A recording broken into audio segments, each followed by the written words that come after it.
بسم اللہ الرحمن الرحیم۔ السلام علیکم ورحمۃ اللہ وبرکاتہ۔ میں ہوں سفینہ خان، آپ دیکھ رہے ہیں اپنا پسندیدہ چینل خوشبو پی کے۔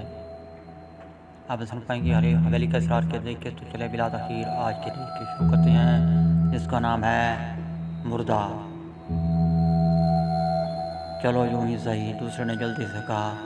محمود، فاروق، فرزانہ اور خان کو تو جیسے حساب سو گیا تھا، اچھی بھلی کامیابی خاک مل کر رہ گئی تھی، تاہم وہ اب بھی پوری طرح چوکس کھڑے تھے اور کسی موقع کی تلاش میں تھے۔ انہوں نے سنا پہلا نقاب پوش کہہ رہا تھا، یہ آج سے تقریباً 6 ماہ پہلے کی بات ہے۔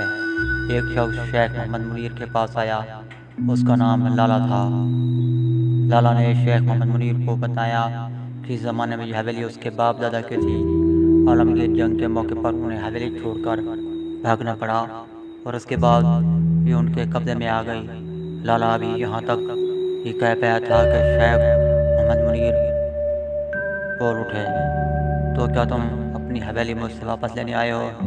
اگر بات یہی ہے تو اس خیال کو دل سے نکال دو، کیونکہ یہ حویلی میں کلیب میں حاصل کر چکا ہوں۔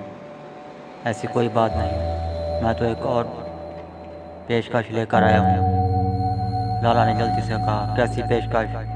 شیخ محمد منیر حیران ہو کر بولے۔ سامعین معظم، آج آپ نے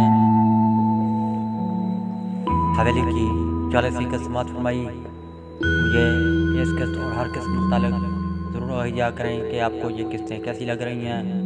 ملتے ہیں کل نئی قصہ، تب تک کے لیے مجھے اجازت۔ اللہ حافظ۔ پاکستان زندہ باد۔